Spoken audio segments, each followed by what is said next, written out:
So let's talk a little bit about Scavengers, that brand new free-to-play third-person PvEVP survival game that launched into Steam's early access this past week. So far, it hasn't had a super impressive start, getting mixed reviews and currently 73rd on Steam charts with a peak of a little over 16,000 players, which I'm sure on launch week with all the advertising they did and being completely free to try would have ideally been a bit higher. So far, the game just really hasn't taken off based on what a lot of these reviews say. Many seem to think this game, while not totally awful, isn't all that great either. And like a lot of the reviews, after putting in a bunch of time myself, I'd say that I have mixed feelings. There are things that I love, like the environment and setting, this massive post-apocalyptic snow-covered map with roaming storms that you have to take shelter from. I like the mixing of PvE objectives as we clear out these camps with the thrill of occasionally coming across other players in the process. I also like that it's a class-based game. Overall, I like the gunplay, and I think sliding downhill is pretty darn fun. But there's also quite a bit that I don't like. The movement when not sliding is slow and clunky. Match pacing feels a little off. I think there's some genuine concern about the power balance between players who have unlocked more crafting options and among the various classes. The AI is more A than I. Super original, I know.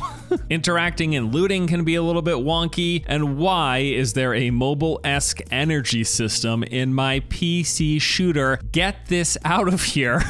I know it's just a way to represent time gating, but after playing for a bit, it does not feel good at all. So some of these concerns I raised in my early coverage of this game. I've made a few videos already, but a lot of this stuff has really come to light now that I've got to sunk a bunch of time in to play for multiple days on end. I think I'm over 20 hours at this point, and what I want to do is talk about Scavengers, take a look at the different elements, what's good, what's bad, what needs work. I want to say I don't think that this is completely irredeemable, but clearly for many people it has failed to impress. So let's try to figure out why that is. So let's start off by taking a look at the different elements of the gameplay. One of the first things I always like to talk about in any shooter is the gunplay itself. I will say, I think it's good overall, like especially as third-person shooters go. In general, it does seem the gunplay in these games has a little less impact or oomph behind it than what you get in first-person shooters. And I'll admit as well that I do at times have a hard time really qualifying what specifically makes gunplay feel good, but it is one of those things that you will notice clearly when it's bad. And I'll say that I don't think Scavengers gunplay is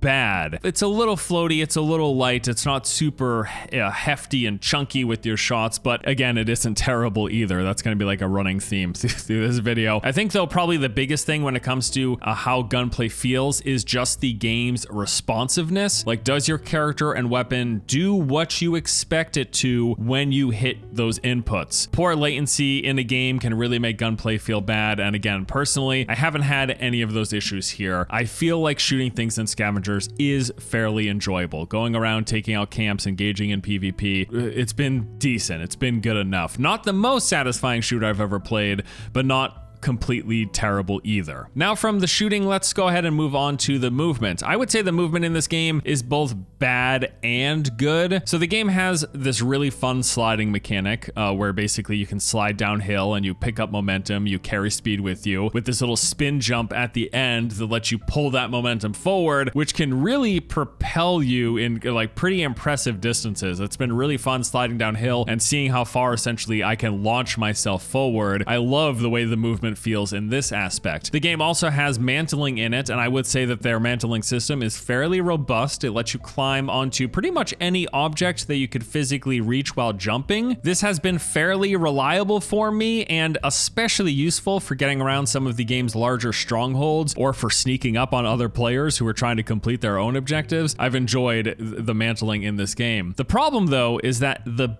basic movement I think feels pretty bad. The running animation looks stiff, it like oddly out of sync with the actual movement speed. And then yeah, just your character's movement in general and their speed feels sluggish and it all feels a little like clunky almost. I'm not sure if it's specifically just the base movement speed or maybe some sort of delay when shifting directions or when you're trying to strafe, but just something looks and feels off with the basic character movement when you're not sliding or launching yourself off off of a cliff, which is most of the time. Most of the time you're moving around, kind of feels like I'm struggling a little bit. Next up, I want to talk about the world, and this is actually probably one of my favorite parts of Scavengers so far, so excuse me while I drag on for a bit here. For one, I would say the map seems pretty darn big. It's this large, desolate winter landscape, scattered with all sorts of different interesting locations and structures to explore. After putting over 20 hours in myself, I can honestly say that I still don't have a firm grasp on the map's layout and various locations. Every match that I play, I'm finding new places that I haven't seen before. Now, some people might dislike the size, especially as it pertains to the lack of early game PvP, which we'll talk about later, but I appreciate the bigger map. I've just enjoyed exploring the Scavengers world. There's lots of these mountainous terrains,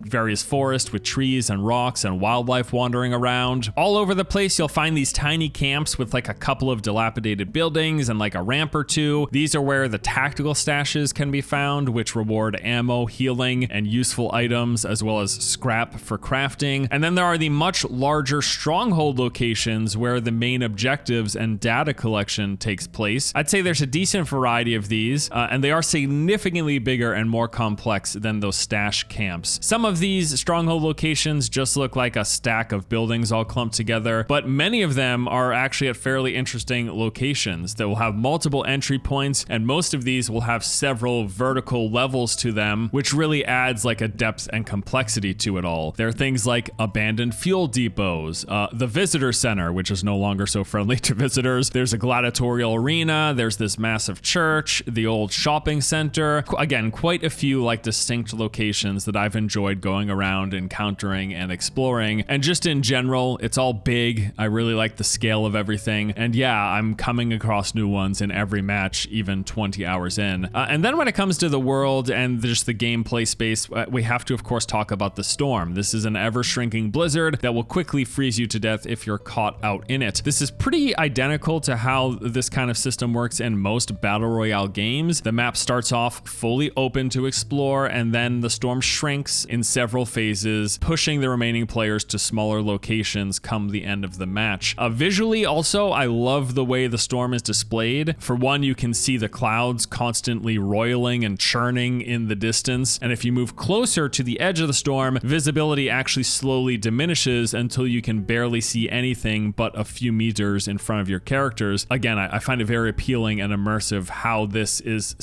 storm is presented. This snowstorm cutting off visibility, freezing you to death. It all looks pretty cool to me. Outside of that primary storm, there are also these pocket storms that will roam across the map, and you can just be hit with these randomly as you're doing other things, which I find like a fun mechanic. If you're trying to clear a camp or you get caught in a gunfight, all of a sudden a big storm can just pass overhead, and I really like that that randomness, because it helps keep things exciting, which that's actually something this game has issues with, is keeping the pace exciting. But I think those random storms that roam across the map add that element of excitement, some element of excitement that I like. So yes, it's a big map, post-apocalyptic winter, interesting locations to explore, deadly and cool looking snowstorms. I love everything about that aspect of this game. The whole thing is actually really super reminiscent of my early experience with the Division's survival mode. These big dangerous snowstorms that you have to take shelter from. It's just plain cool to me. I really like it. There have been a few games that have tried something similar in this kind of setting, but I think the approach and presentation of the setting that Scavengers has is really good here. Now let's move on to talk a little bit about the flow of the match. So here's like what a typical game of Scavengers looks like as it plays out. So your team spawns in at some random location on the map, and usually by a small cluster of buildings where you'll find some basic weapons, ammo, items, and scrap. Then in most games, teams will make their way to the closest objectives or stash locations. Stashes for those healing, ammo, and item drops, along with large amounts of scrap for crafting. And then the objectives for NPCs to farm, which will level up your team, and data to collect, which again is the main goal, the win condition of each one of these games, the team that collects the most data. So you clear an objective,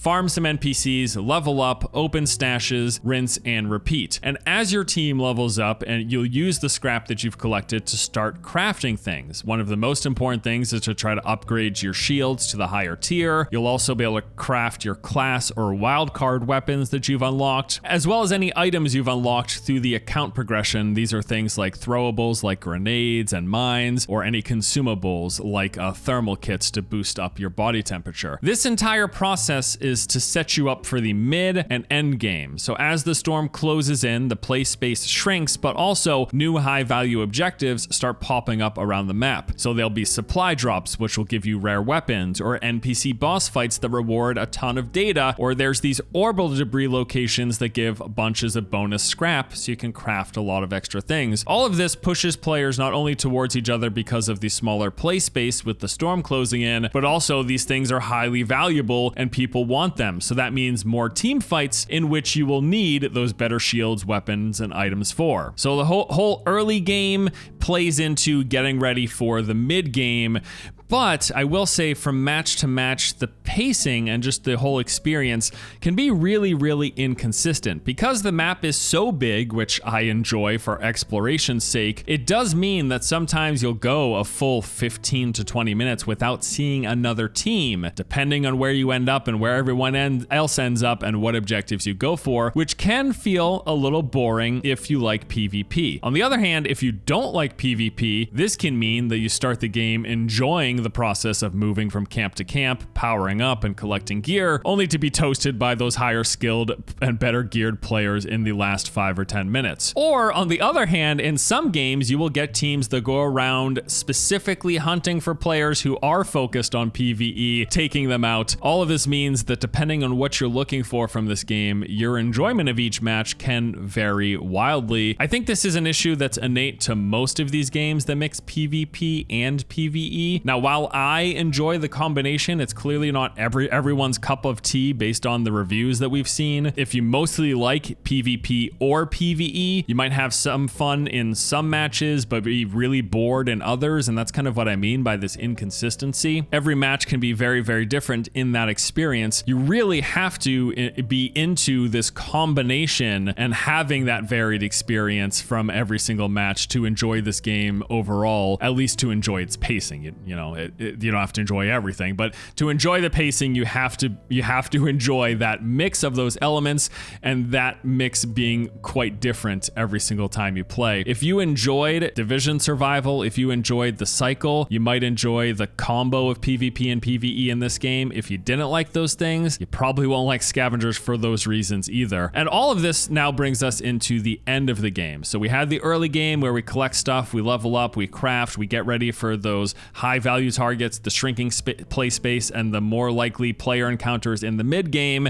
And then the end game comes the dropship. So this lands in the last 5 minutes of every match. Teams have to make their way onto the ship before it takes off in order to place and take their points with them. And the reason you want to do, like, why place? Who cares if it's not just a last team standing? The more points that you have and you take with you onto the ship, as well as the higher your placement, first, second, or third, or whatever, all of this equates to more experience that you gain, which is used in your account progression, unlocking things in your loadout. So you want to take as much data and place as high as you can to get more experience, to level up faster, to get more access and account progression and things in your loadout. So typically what happens in my experience so far is one team will board the dropship shortly after it lands, like at the 4 or 3 minute mark or something like that, and then they just camp the inside. Occasionally you'll see other teams that try to push inside if they're trying to collect more data or to climb that scoreboard. However, it seems that most of the time you'll get teams that just sit outside waiting until the very last second to jump into the ship. I've been in teams that have done this numerous times. We'll skulk around the outside and then we launch in at that last possible minute, which honestly, after 20 minutes of leveling and gearing up,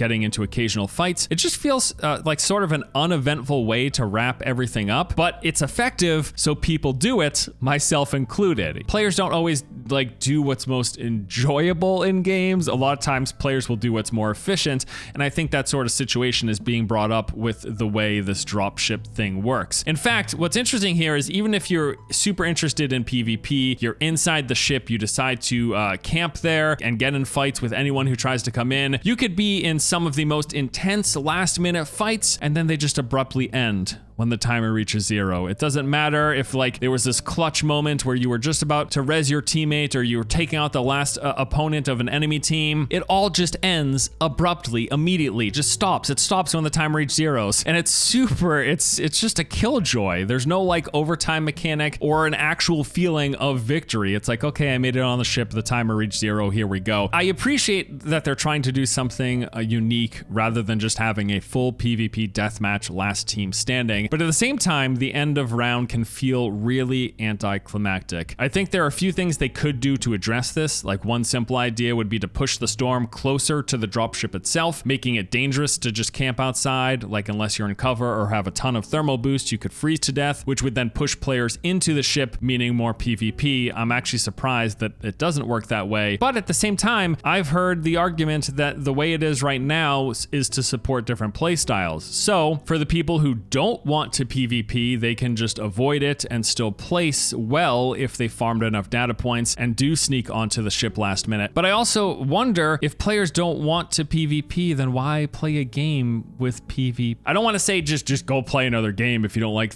what this is, because I could just say that to myself. If I don't like the way the end of match system is, I should just go play another game. But it just doesn't, if something feels really off about the dropship mechanic and the way it's implemented right now. I do appreciate the idea that if I don't feel like playing against a bunch of sweats, I could just try to board the ship at the last minute. But then I would also have to ask myself, if I don't want PvP, why am I playing a game with open PvP? Maybe I should just go farm greater rifts in Diablo or something. I don't know. Anyways, I appreciate that they're trying something unique and different, but I've heard this complaint come up time and time again, and I just felt it innately myself that the way the matches end doesn't feel satisfying if you win. It doesn't feel satisfying if you sneak in last second either. It just doesn't feel rewarding, and I think that maybe they could do something to address that, or they keep it like it is. I don't know. And then one other thing I want to mention too when it comes to just the whole gameplay experience is the cheaters. Just a couple of days in, we've already started seeing speed, aimbot, and rate of fire hacks popping up. Didn't take very long. I personally have had a few questionable encounters myself, but there's plenty of footage out there if you're looking to see what's going on in some of these games right now. There's actually not too much to say about this. It's almost an unavoidable problem in online multiplayer games. This is compounded when the game is free. As is always the case, we just hope that the developers can stay on top of it, because games filled with hackers can really push new players or existing players away from the game. You don't want to feel like you're getting cheated every game, because then you'll just leave, because, you know, what's the point if I'm just playing a bunch of hackers? So those are the in-game stuff, the gameplay and all that. I want to talk about a couple of the out-of-match systems. So first, there's the research system. I pretty much dislike the entire crafting part of this game. If you want to research something like a new consumable weapon or talent, first you have to gather all the materials. So these materials are randomly rewarded from the salvage crates that you get from playing. So it's like a loot box for materials. There's quite a few different materials of various rarities. Obviously, the more rare, the harder it is to find or to craft. If you have extra of some materials, you can then deconstruct those to create others. Creating anything new, however, will take a little bit of energy. So here's an example of the process, what the process is like for putting these materials together to try to get an upgrade. So for example, I like this healer character, Halden. I've pretty much been trying to play him as much as possible, and in doing so, I want to unlock his talents. So let me unlock this rapid shields talent, which replenishes my shields faster. Okay, so it says I need 180 energy, got it, 1 artificial pheromone, and 1 meteoric alloy. Okay, so let's see what I need for the pheromone. I go to the resources tab, I click on components. The pheromone needs 1 musk gland and 2 phosphate. Okay, so let me see how I get those. I go back to materials, here's the phosphate. It needs 800 nanite, looks like I can make it, great. Now on to the musk muskland. Looks like I need more nanites, so let me just break down some of these extra resources I have. Break down a little bit of this one, a little bit of this one, a little bit of that. Now I've got enough nanites. Now I can make the muskland. All right, let me go back, see if I can make the pheromone. Whoops, stupid me. I needed 2 phosphates. Of course, right. Okay, so go back to materials. Looks like I need 800 more nanites. Okay, so I'll break down some more of those extra materials I have. Some of this, some of that, yada, yada, yada. Okay, now I can make the second phosphate, which means I can now research the artificial pheromone. I select a station for it to go into. Let's see how long it'll take. 4 hours. Okay. Good news though, I can spend currency to finish now, straight from the mobile playbook basically. The kicker here though is that doing this whole process used up almost all of my available energy. So now I have to wait for my energy to come back, for the research to complete, and then I can learn my talent, which I'll have to also wait for the research of that as well. All of this was for a single talent for a single character, which, mind you, given that the squad-based nature of this game, if I'm not playing with an established team, I might not even get to play this character. So all of this time, energy, these resources, this research time, I put all of this into getting this one talent unlocked. I unlock the talent, I go into a match, someone else picks Halden.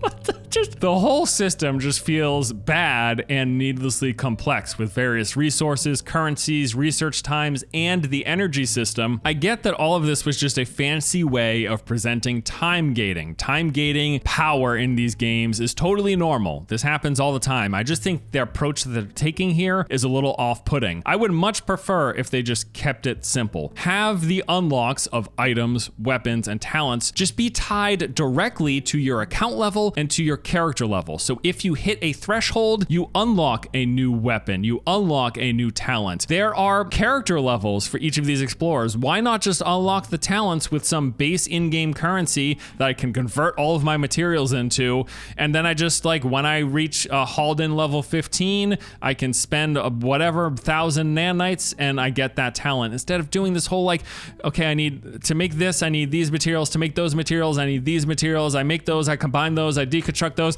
and then all of this tied to energy, which I have to wait for, and then research times, which I can pay to accelerate. Just feels like a bad mobile game. And I get this is a free-to-play game and they need ways to make money. I'm not trying to make developers not make money. Actually, I'll mention that here in a second when we get to the shop. I'm impressed with actually how they've done this here.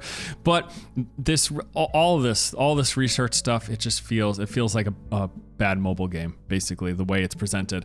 Let's talk about the shop though. So the shop has options to buy the explorers or the different characters. When you first play the game, there are 3 that are available and unlocked for free. The rest have to be unlocked by spending this in-game currency. You can also buy a 3-hour experience boost for explorer growth. Although, to be completely frank here, I actually don't know the benefit of explorer levels. Like, I don't know what it actually gives, because all of the crafting that I've seen is tied directly to your account level, as well as the research tiers you have unlocked, none of which has anything to do with any of your character levels. And the talents are also apparently tied directly to those research tiers. So I'm not actually sure what leveling an explorer really actually gives you for a benefit. The shop has 1 skin in it at the moment. Obviously, more cosmetic skins will be coming. And to their credit, as of now, I see nothing to actually spend real money on. The shop is giving out credits for free. There's this one-time early access credit boost. It was over 1,000 credits. And then every single day, I think they give away like 200 credits for free. All of this is to let players try out the cash shop, but I saw no way of actually swiping my credit card anywhere. Of course, that will be coming in the future as this game is free to play, but I will say I'm pretty impressed that as of now, the game is just free to jump into. It doesn't cost anything, and I literally couldn't find anything to spend real money on. I hope that they use this whole process to figure out a good balance when it comes to making money. I really pray that they adjust or just get rid of this whole crafting system, because I don't like the way it's presented. But yeah, I am impressed that they're not